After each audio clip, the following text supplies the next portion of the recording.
On Democracy Now!, democracynow.org, The War and Peace Report. I'm Amy Goodman, looking at the life of Robert McNamara. During the Vietnam War years, he was best known for justifying the American offensive. He did so on a number of occasions. This is not primarily a military problem. It's a battle for the hearts and the minds of the people of South Vietnam. As a prerequisite to that, we must be able to guarantee their physical security. The most vivid impression I'm bringing back is that we've stopped losing the war. No, I think on the contrary, as General Westmoreland has pointed out in recent weeks in Saigon, the military operations, the large unit military operations, continue to show very substantial progress. Defense Secretary Robert McNamara. That clip, a series of archival clips, are from Errol Morris's remarkable film, The Fog of War. Professor Marilyn Young, you have written a number of books. Your specialty is on Vietnam. You're a professor of history at New York University. The Vietnam War, the Vietnam Wars, as well as bombing civilians of 20th century history. Talk about the legacy of Robert McNamara. Well, one of the legacies is that there is none, in a sense. The first clip that you ran was, you could have run it now, about Iraq several years ago, about Afghanistan today. And it's as if it doesn't go anywhere. There's knowledge, and then it's erased in between. McNamara should be a kind of morality tale. During his tenure as Secretary of Defense, he was responsible, really, for the initial escalation.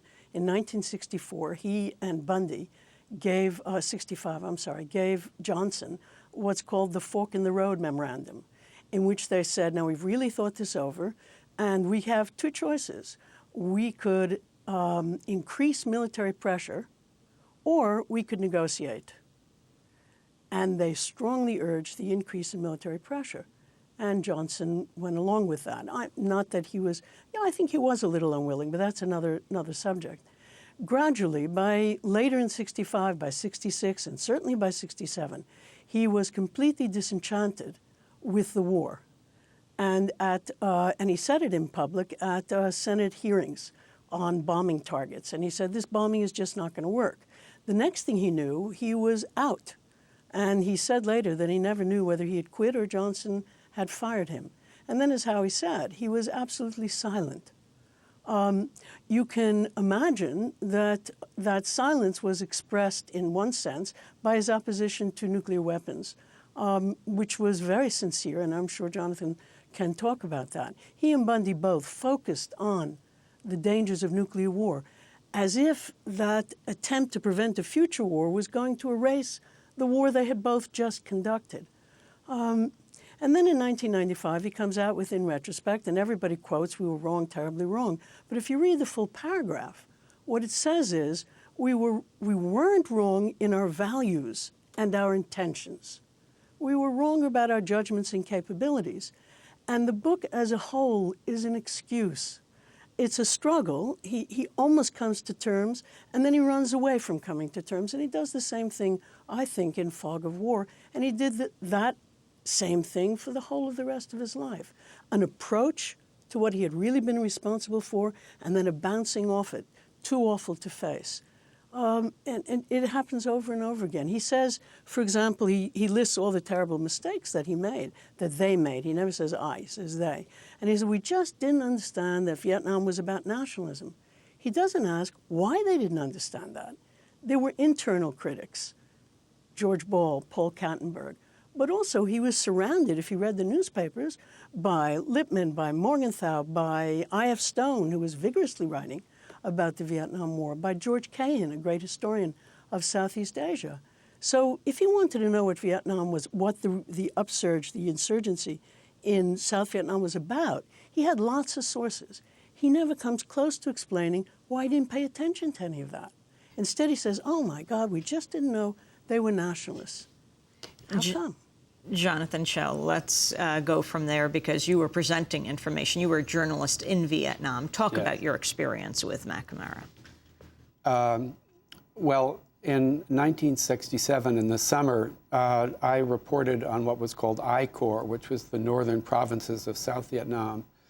And public attention was kind of riveted on the bombing campaigns in the north, but much more extensive and far more devastating was the so-called American air war in the south. Of course, it wasn't a war at all because there were no planes, opposing the American Air Force. And I rather carefully, by being able to go up in what were called forward air control planes, little Cessnas that actually guided the bombings by radio to see what the destruction and damage had been. And in those provinces, it was really reaching World War II proportions. 70% of villages destroyed, with warnings in advance to villagers that their villages would be destroyed. Really, these were war crimes. I was 23 and never heard of a war crime, but looking back, I saw that it was that. In this autumn of 1967, Jerome Wiesner of MIT and a friend of McNamara and former Kennedy science advisor arranged a meeting between me and McNamara in which I related to him what I had seen. And in fact, I dictated an entire short book into a Pentagon dictaphone, which is what they had in those days, in some general's office who was off messing up some other country somewhere in the world. And I had the use of his office. And I delivered to him what was, in effect, a short book, or as it turned out to be, a long New Yorker article about what I had seen. Never heard from him again.